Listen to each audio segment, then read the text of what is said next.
Madame la présidente, madame la ministre, mes chers collègues, le sport transcende les clivages, y compris dans cet hémicycle. Sa portée universelle nous permet un temps de mettre de côté nos différends. L'utilité sociale du sport n'est plus à démontrer. Et alors que de plus en plus de personnes s'inquiètent d'un délitement de la société, il fait partie de ces outils essentiels à la République émancipatrice que nous souhaitons. Et c'est d'autant plus vrai qu'il permet souvent aux populations les plus fragiles socialement et économiquement de sortir la tête de l'eau et d'échapper aux difficultés du quotidien. Il n'est d'ailleurs pas étonnant qu'on constate, en même temps que la fermeture des lieux sportifs, une augmentation de 80% des troubles psy chez les jeunes de moins de 15 ans. Il y a encore peu, la France s'était donné comme cap d'accueillir les Jeux olympiques et paralympiques de 2024 avec une progression de 3 millions de pratiquants sportifs. Sans même entrer dans le débat, dans la dénomination de qui sont ces pratiquants sportifs, la pandémie nous oblige à revoir nos plans. Aujourd'hui, ce sont 180 000 clubs et 108 fédérations qui sont en souffrance. Clubs de danse, de gymnastique, d'arts martiaux, de basket-ball ou de rugby, etc., etc. Ce sont plus de 70 000 structures qui craignent de ne jamais pouvoir ouvrir. La baisse des licenciés était en octobre estimée aux alentours de 30%, ce qui représente autant de personnes ne faisant plus vivre l'idéal émancipateur du sport, mais aussi, et cela a son importance pour les structures, quelques 260 millions d'euros en cotisations. Ce constat est d'autant plus accablant qu'il existe de fortes disparités selon les territoires et les disciplines. J'étais lundi dans les quartiers nord de Marseille, ma commune, au comité de veille de la Busserine, une cité des quartiers nord. Là-bas, ce sont 65% de baisse de licenciés qui ne sont pas revenus, pour le coup, ces licenciés, alors même que le confinement a été particulièrement éprouvant pour eux et que la pratique libre du sport n'y est plus possible. Pire, la fermeture des locaux a entraîné une occupation des lieux par des dealers dont les bénévoles ne savent pas s'ils pourront ou non les faire partir une fois l'activité sportive relancée. À cela, il faut ajouter près de 120 millions d'euros de pertes des recettes issues des événements et du sponsoring. Je voudrais tout de même saluer l'engagement important des collectivités territoriales qui, premières financeuses du sport français, ont maintenu, voire même augmenté dans la période, leur contribution pour 92% d'entre elles. Face à cette situation cataclysmique, les pouvoirs publics doivent être en capacité de répondre à 3 questions. Qu'a-t-il été fait jusqu'ici ? Quelles réponses apporter dans les semaines et les mois qui viennent ? Et enfin, quelles leçons devons-nous tirer de la situation ? Madame la ministre, je ne doute pas un seul instant de votre attachement à la pratique sportive qui fait votre quotidien depuis tant d'années. Mais force est de reconnaître que jusqu'ici, les réponses de votre ministre de tutelle et du gouvernement à la crise ne sont pas satisfaisantes. J'y vois d'ailleurs un nouvel effet indésirable de votre rattachement forcé au ministère de Jean-Michel Blanquer. Premièrement, elles ont brillé par leur insuffisance en direction du sport amateur. 900 000 euros pour le CNOSF et l'ANS en 2020, auxquels il faut ajouter les 20 millions d'euros pour l'année à venir pour compenser les pertes de licences et 15 millions d'euros d'aide d'urgence. 100 millions d'euros pour le Pass'Sport. Voilà en substance la réponse apportée pour le gros des associations sportives, mais pour être tout à fait exhaustif, il faut aussi souligner l'accompagnement des 30 000 associations sportives employeuses qui peuvent bénéficier du chômage partiel et des prêts garantis de l'État. Deuxièmement, elles ont été ressenties par le mouvement sportif comme particulièrement déséquilibrées et en tout point. Je citerai à cet égard un président de club, je cite « Il faut différencier le sport spectacle, business, où il y a de gros intérêts en jeu. Celui-là, il est visiblement plus important que les autres. On ne l'a pas sacrifié. L'économie prime surtout, on l'a tous bien compris. » Fin de citation. Bien sûr, les pertes à assumer pour le sport professionnel ainsi que sa place dans le paysage économique du pays sont d'un tout ordre. Les chiffres sont connus, des pertes de recettes dépassant allègrement le milliard d'euros, près de 350 000 emplois directs concernés et plusieurs milliards d'euros de retombées fiscales en temps normal. Malgré tout, force est de constater que la réponse publique aux difficultés des clubs professionnels a été d'une toute autre dimension, rien que le PGE, contracté par les clubs rattachés à la LFP, dépasse les 600 millions d'euros. Même en matière sportive, on ressent comme une sorte de 2 poids 2 mesures qui interroge. À ce titre, on peut s'interroger sur la persistance d'avoir relancé et maintenu avec tant d'ardeur les compétitions professionnelles, tout en laissant au placard les compétitions amatrices.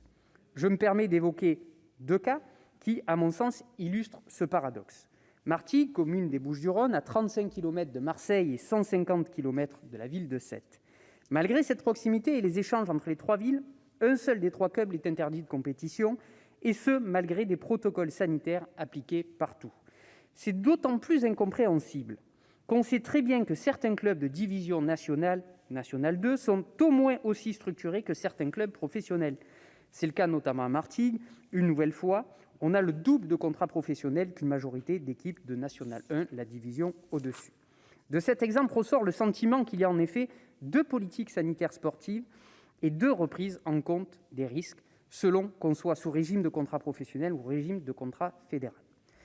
Celle pour les amateurs qui ne rapportent pas d'argent et sont mis en extinction d'un côté, celle de l'autre pour les professionnels où le jeu en vaudrait la chandelle. Madame la ministre, quelle perspective à court terme pouvez-vous donner au monde amateurs sportifs ? Peut-on espérer une reprise progressive des compétitions en extérieur et ou en salle dans les semaines qui viennent ? J'ai d'ailleurs vu cet après-midi qu'il ne serait pas le cas pour la Nationale 2 puisque la saison a été terminée. La mise sur le marché la semaine dernière du masque Salomon peut-il constituer une porte de sortie de crise pour les associations sportives ? Si oui, votre ministère s'engagera-t-il financièrement et matériellement pour accompagner les fédérations et les clubs à se doter en matériel ? De manière plus lointaine, cette crise a montré que notre modèle sportif a atteint ses limites. On pourrait presque se poser la question, le sport professionnel est-il devenu fou ? Le sportif et le supporter que je suis est parfois pris, je le concède, dans cette schizophrénie entre vouloir voir les meilleurs joueurs tous les week-ends dans mon club de cœur, l'OM, mais aussi garder l'esprit sportif historique français. Encore ce printemps, certains clubs exprimaient leur volonté de renforcer leur indépendance vis-à-vis de l'État, tout en attendant de ce dernier un soutien financier important. On en revenait donc à la privatisation des profits et à la mutualisation des pertes qui prévaut déjà dans la gestion des stades. Il faudra bien pourtant reposer la question des liens entre le sport professionnel et l'État d'une part, mais aussi entre le sport professionnel et le sport amateur d'autre part. Sur le premier point, j'évoquais à l'instant cette attitude ambiguë de certaines ligues professionnelles. Pendant des décennies, le sport professionnel entretenait avec le sport amateur une forme de solidarité à double sens. D'un côté, les clubs amateurs accueillaient et préformaient des jeunes qui venaient ensuite faire carrière dans les clubs professionnels. Et les clubs professionnels aidaient les clubs amateurs financièrement pour les maintenir en vie, les développer. Mais dans ce contexte de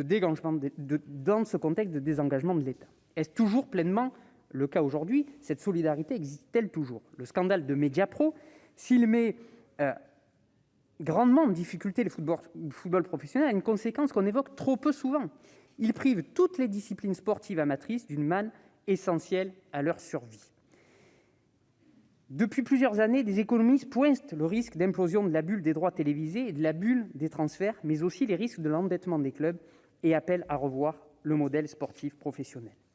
Il me semble qu'un chantier devrait être lancé autour du plafonnement des taxes liées au sport. Si on reprend d'ailleurs les documents budgétaires présentés par le gouvernement, les taxes sur les paris sportifs, les jeux de loterie, la taxe Buffet vont représenter en 2021 aux alentours de 420 millions d'euros pour un reversement à l'ANS estimé à peine à 166 millions d'euros.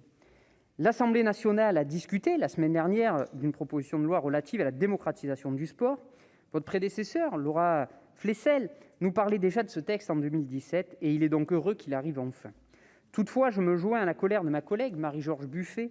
Il me semble qu'il y a une certaine légitimité en matière sportive. Comment démocratiser le sport sans avancer sur le dossier de la régulation du monde professionnel qui tout à la fois produit des moyens nécessaires au monde amateur et capte une part non négligeable des ressources publiques ? Comment démocratiser le sport sans s'atteler à la question de l'engagement de l'État dans les pratiques sportives, alors même que votre ministère ne représente que 0,14% du budget de l'État ? Comment démocratiser le sport sans évoquer la question du sport scolaire, qui constitue tout à la fois un outil essentiel à l'épanouissement des enfants, mais aussi une porte d'entrée à la pratique licenciée ? Comment enfin démocratiser le sport sans s'atteler à tous les freins à la pratique, notamment économique ? En cette période de crise, les sports amateurs et professionnels ressemblent de plus en plus à un champ de ruines. Si cette situation est catastrophique, elle offre aussi l'opportunité de repartir sur de bonnes bases.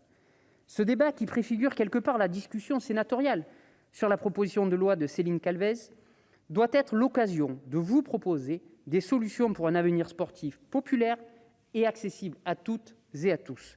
Et je sais qu'il y a, sur tous les bancs de cet hémicycle, des amatrices et des amateurs de sport qui auront à coeur de faire vivre les valeurs sportives. La parole